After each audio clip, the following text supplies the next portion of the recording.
Os especialistas garantem, ainda falando de Brasília, que o agronegócio deve voltar a crescer em 2023 após um recuo que foi registrado no ano passado. Mas uma notícia de invasão de fazendas pela Frente Nacional de Luta, Campo e Cidade levantou novamente a discussão.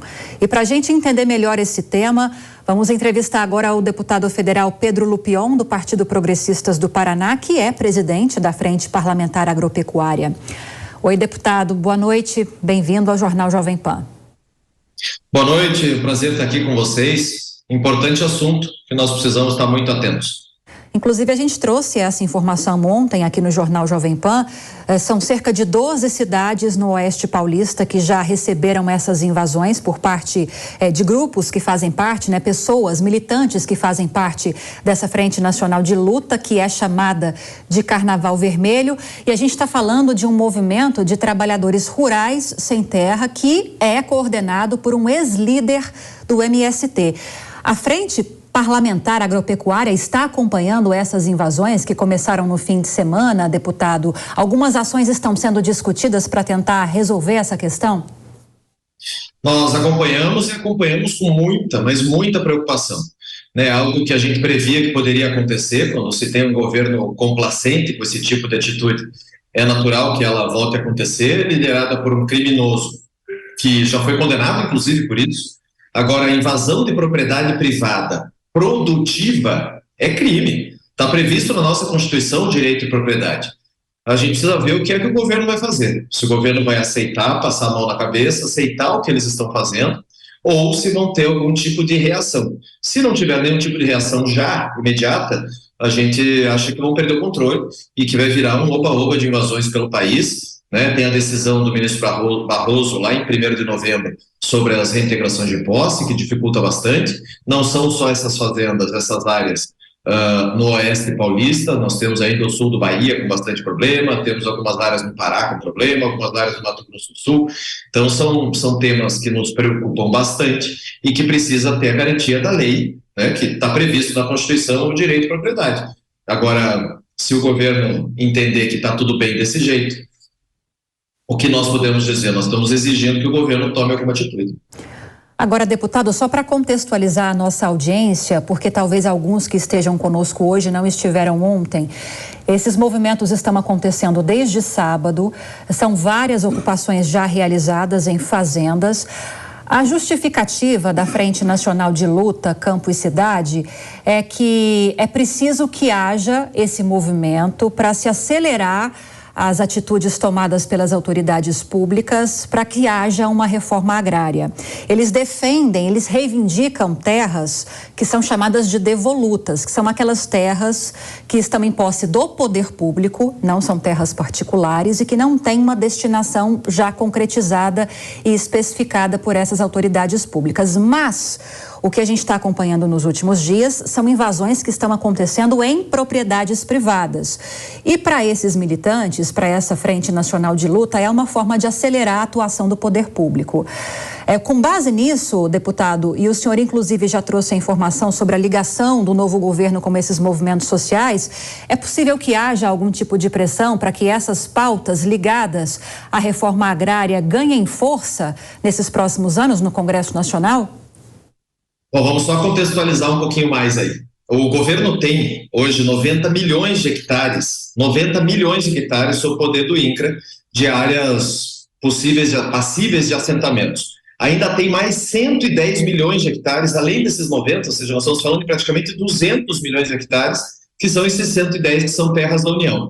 Façam reforma agrária nisso, reforma agrária que nós fizemos no último governo, em que nós distribuímos títulos para assentados, para mais de 450 mil famílias assentados e que passaram a ter dignidade, deixaram esses movimentos e passaram a ser produtores rurais de fato. Isso é reforma agrária. Reforma agrária não é invasão, não é baderna, não é oba-oba, não é descumprir a lei. E se esse tal movimento do indigente José Rainha pretende pressionar o governo invadindo propriedades produtivas e privadas, isso é só cometer crime, isso não pressiona ninguém. Aliás, o governo dá demonstrações muito ruins com o enfraquecimento do Ministério da Agricultura, quando bota lá no Ministério do Desenvolvimento Agrário um ministro que é da área mais ideológica do PT e agora anuncia como presidente do INCRA uma militante do MST das mais radicais possíveis.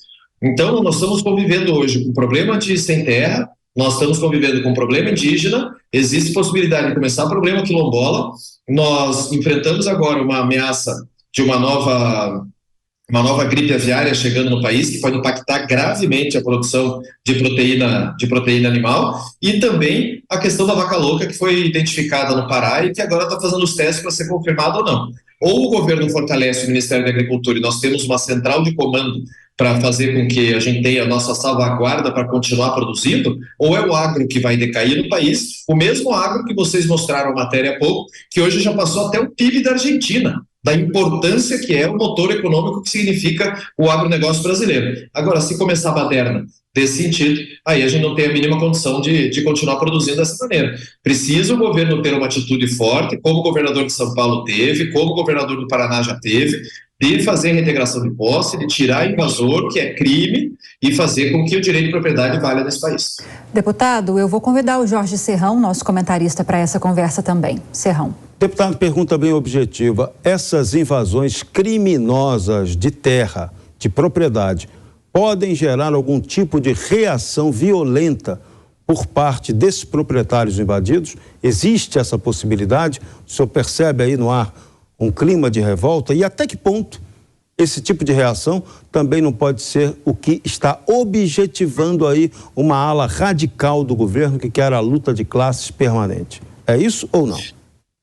Serrão, exatamente isso que você disse. Meu medo é uma reação em que a gente caia no golpe deles, né? Que os produtores rurais do Brasil queiram se defender e tem todo o direito de defender sua propriedade, isso está na lei, mas às vezes criar uma batalha no campo, criar uma guerra no campo, seria justamente o que esse governo pretende. A gente não pode entrar em provocação, nós temos que ter o interdito proibitório, temos que pedir reintegração de posse, os governadores têm que agir muito fortemente com as polícias militares para a gente poder garantir o direito de propriedade que é previsto em lei. Isso é crime, do mais simples e do mais puro possível. É crime, está contra a Constituição. Sendo crime, ele precisa ser reintegrado da maneira mais rápida possível. E detalhe, terra invadida não está passiva à reforma agrária. Então, se eles querem, eles que usem os mais de 200 milhões de hectares que estão à disposição da União para fazer a reforma agrária.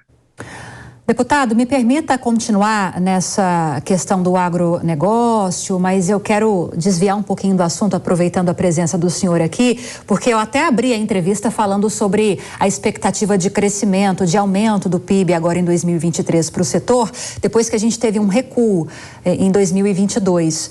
O que a Frente Parlamentar Agropecuária pode fazer para ajudar a alavancar essas expectativas positivas? Quais são as principais pautas que estão no radar da bancada agora para 2023? Bom, vamos lá, fazer o que a gente está fazendo. A defesa intransigente do nosso setor, dos nossos produtores e fazendo com que o agro seja respeitado. Nós significamos 1/3 da economia, a geração de empregos, a balança comercial só é positiva devido a nós, aliás. As exportações do Brasil, 52% saem do agro.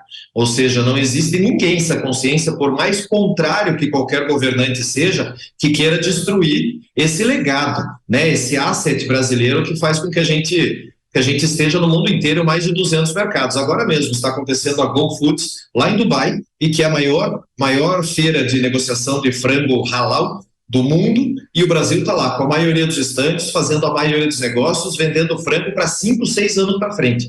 Então a gente precisa respeitar o trabalhador rural brasileiro, o produtor rural brasileiro, que é quem faz a nossa economia girar e que faz com que o nosso produto chegue em tantos locais do mundo. Nós temos pautas preocupantes ainda, essa questão do direito de propriedade, da segurança jurídica, é o que mais nos preocupa, mas nós temos lá no Senado a lei de defensivos, nós temos a lei do licenciamento ambiental, nós temos a regularização fundiária, nós temos o 490 sobre o marco temporal indígena, nós temos diversas legislações que precisam de celeridade no Congresso para que a gente consiga avançar mais e mais na nossa pauta, além do autocontrole que nós aprovamos ao final do ano e que precisa agora da regulamentação.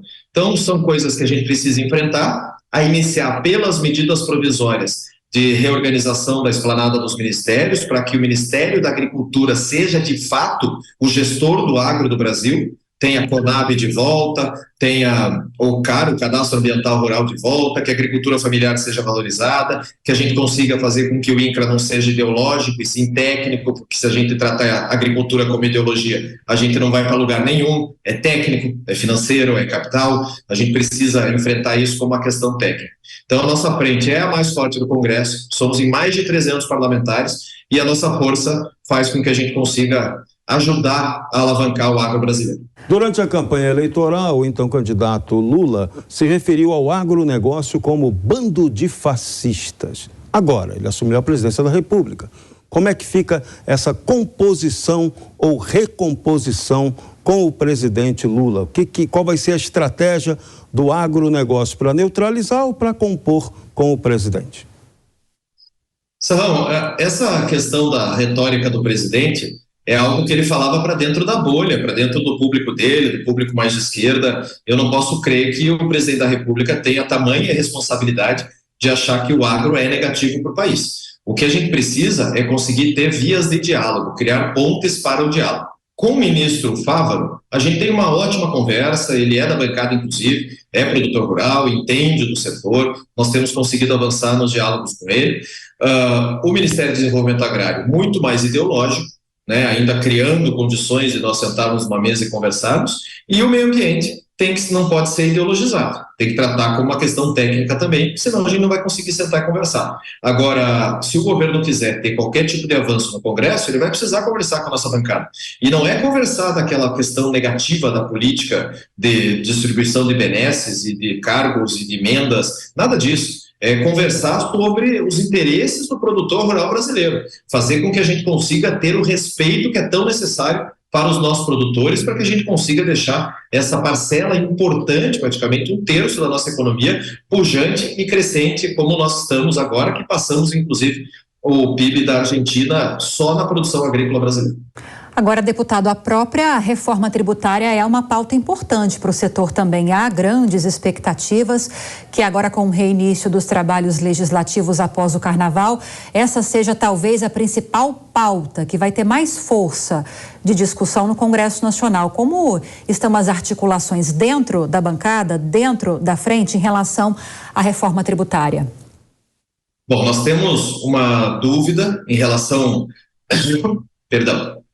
Temos uma dúvida em relação à condução pelo relator, o deputado Aguinaldo Ribeiro. Para isso, nós temos uma reunião marcada já para a próxima terça-feira, em que ele vai nos explicar o projeto da reforma, da PEC 45, o que vai adotar da 110, como que vai ficar esse texto, principalmente nessa questão das exportações. Porque nós temos hoje na Lei Candir essa questão da isenção de ICMS de exportação, isso faz com que a gente tenha uma cadeia de exportação primária gigantesca no país, é o que deu esse salto de em 30 anos aí, de mais de triplicar a nossa capacidade produtiva, e também a questão da tributação da cadeia como um todo, né? Quando a gente fala de uma diminuição de impostos, alguém vai pagar essa conta, essa alíquota vai para algum lugar. Não pode ser distribuída na cadeia produtiva, né? Nós somos os responsáveis aí por conduzir a nossa economia, ter a balança comercial, gerar 25% dos empregos, e isso tem que ser aplaudido, valorizado e não punido. É isso que eu tenho deixado extremamente claro, que a nossa bancada, a Frente Parlamentar Agropecuária, vai debater e dialogar com o relator e com os congressistas para que ela não seja prejudicial para o agro. Isso é muito importante. As pessoas se equivocam muito quando falam que o agro tem muitos subsídios. Pelo contrário, a gente tem incidência tributária da nossa cadeia desde o primeiro momento, lá atrás, quando a gente está preparando o solo, até a hora que ela chega no mercado para o consumidor final. Então, a gente precisa tratar dessa questão tributária, que é um compêndio absurdo, uma legislação tributária no Brasil é uma loucura. A gente também quer simplificar, nós também somos favoráveis à reforma tributária, nós queremos uma simplificação do sistema, mas não pode ser o agro pagar essa conta. Pois bem, acabamos de conversar com o deputado federal Pedro Lupion, do Partido Progressistas do Paraná, que é inclusive presidente da Frente Parlamentar Agropecuária. Deputado, obrigada pela participação nessa terça-feira de Carnaval aqui conosco. Seja sempre muito bem-vindo, viu? Boa noite. Muito obrigado, eu que agradeço vocês, um grande abraço a ambos, parabéns pelo trabalho, estamos sempre à disposição.